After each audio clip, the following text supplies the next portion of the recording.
நம்ம ஊர்ல ஆட்டை பலி கொடுக்கறதுக்கு முன்னாடி ஆட்டுக்கிட்ட கேட்பாங்க வெட்டிக்கலாமான்னு. அது பர்மிஷன் கொடுத்தாதான் வெட்டுவாங்க. அந்த மாதிரி இருக்கு நீங்க என்கிட்ட கேக்குறது. கோர்ட்டை கிண்டல் செய்வது சட்டப்படி கடுமையான குற்றம். நான் சட்டத்தை விட விதியை நம்புறவன். இல்லாட்டி ஒரு சாதாரண கார்ப்பரேஷன் ஸ்கூல் டீச்சர் இந்த அளவுக்கு வந்திருக்க முடியாது இல்லையா? தமிழ்ச்செல்வி ரொம்ப நல்லா பேசினாங்க, கேட்கறதுக்கு நல்லா இருந்தது. வச்சு வாழ முடியாது ஐயா. கவர்மெண்ட் ரூல்ஸ் படி ஸ்கூல்ஸ்ல 20 பேருக்கு ஒரு தண்ணி குழா, 100 பேருக்கு ஒரு டாய்லெட் இருக்கணும்.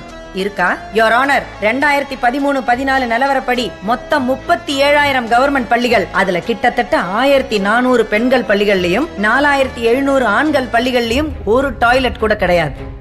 ஐயா, இந்த விஷயத்துல தனியார் பள்ளிகள் அவ்வளவு மோசம் இல்லைங்க.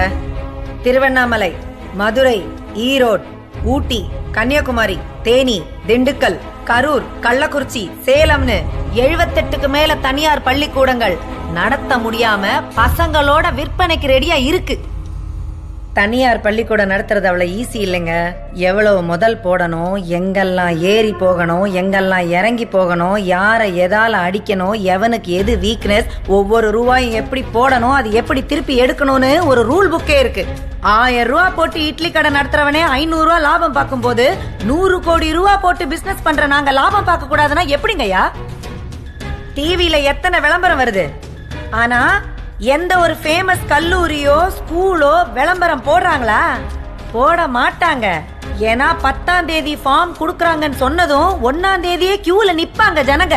இந்த சாட்சி கூண்டுல நின்னவங்க 3 பேரண்ட்ஸ், நிக்காதவங்க 30,000 பேரண்ட்ஸ். எது நியாயம்? அப்போ தவறு மக்கள் மேலையா? ஆமா, மக்கள் மேலதான்.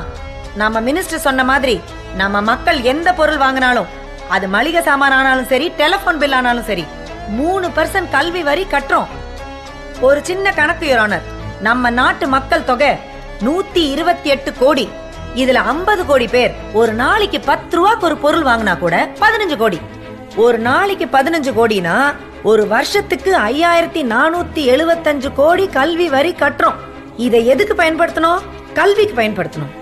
ஆனா அது மக்கள் கேட்கலையே. கல்வி எங்க உரிமை, அதை ஃப்ரீயா கொடுங்கன்னு மக்கள் கேட்டாங்களா? அடிப்படையே தவறா இருக்கிற நம்ம நாட்டுல ஷோக்கு தான் மரியாதை யுவர் ஆனர். செருப்பை ஏசி ரூம்லயும் சாப்பாட்டை பிளாட்ஃபார்ம்லயும் விற்கிற ஊர் இது. முதல்ல மக்கள் திருந்தி அவங்க கவர்மெண்ட்டை திருத்தட்டும், அதுக்கப்புறம்